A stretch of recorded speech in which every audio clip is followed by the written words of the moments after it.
एक शाम प्राची टीवी पर सीरियल देख रही होती है। तभी उसकी सास वहां आती है। अरे सीरियल में तो ऐसे मग्न है जैसे आज रात का खाना पड़ोसी आकर बनाएंगे।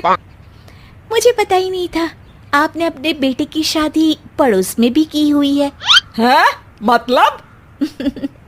मतलब इस घर में सारा काम बहू ही करती है, आप तो सिर्फ खर्राटे मारती हैं। अच्छा जी, फिलहाल तो तुम आराम फरमा रही हो, चलो जाओ, ये मेरे टीवी देखने का समय है। आहा, इसीलिए मुझे भगाया जा रहा है। सॉरी, अब तो बिल्कुल नहीं जाऊंगी। प्राची की इस बात पर दोनों सास बहू के बीच टीवी रिमोट के पीछे बच्चों जैसे छीना झपटी शुरू हो जाती है, जिसके बीच श्लोक भी काम से घर वापस आ जाता है। हाँ, आज मेरी चूहे बिल्ली की जोड़ी किस बात पर झगड़ रही है? अरे तेरे बीवी मुझे टीवी ही नहीं देखने दे रही। अरे तुम्हारी मम्मी मुझे खाना बनाने के लिए फोर्स कर रही है। अरे वाह, ऐसे बेतुके रीजन पर तो बच्चे भी झगड़ा नहीं करते। अरे मुझे कुछ मत बोल, सब इसने ही शुरू किया है। हाँ हाँ, जैसे आप तो बहुत दूध की धूली है ना। अरे बस, दोनों चुप। प्राची जाओ, खाने की तैयारी करो। और माँ तुम छोड़ो, तुम्हें क्या बोलूं, शांति से अपना सीरियल देखो, मुझे दोबारा लड़ने की आवाज सुनाई नहीं देनी चाहिए।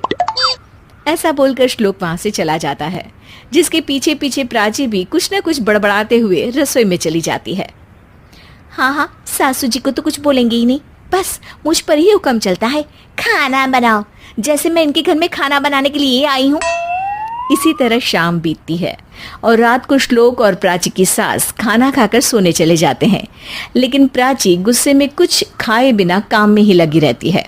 इस घर में किसी को घंटा फिक्र नहीं पड़ता, मैं खाऊं या भूखी रहूं। प्राची कुछ देर के लिए रसोई से बाहर जाती है और जैसे ही वापस आती है तो वहां दूध का भरा ग्लास देखकर हैरान रह जाती है। फिक्र पूरी है, बस दिखाना नहीं है। प्राची दूध पीकर सोने चली जाती है और अगली सुबह एक बार फिर सास बहू का कार्टून नेटवर्क स्टार्ट हो जाता है। ये तुमने ही किया है। अरे अजीब जबरदस्ती है, मैं बोल रही हूँ मैंने कुछ नहीं किया। दोनों ने मिलकर पूरे घर को पागल खाना बनाया हुआ है। यहाँ कोई नॉर्मल इंसान तो रह ही नहीं सकता, इसीलिए अब पड़ोसी क्या रिश्तेदार भी घर आने से कतराते हैं। और सुन बेटे, तू भी चंगा, तेरी माँ भी चंगी, तेरी बीवी भी चंगी, रिश्तेदार। हाँ जी, आपको नहीं पता क्या, गंगाधर ही शक्तिमान है, रिश्तेदार ही। हाँ हाँ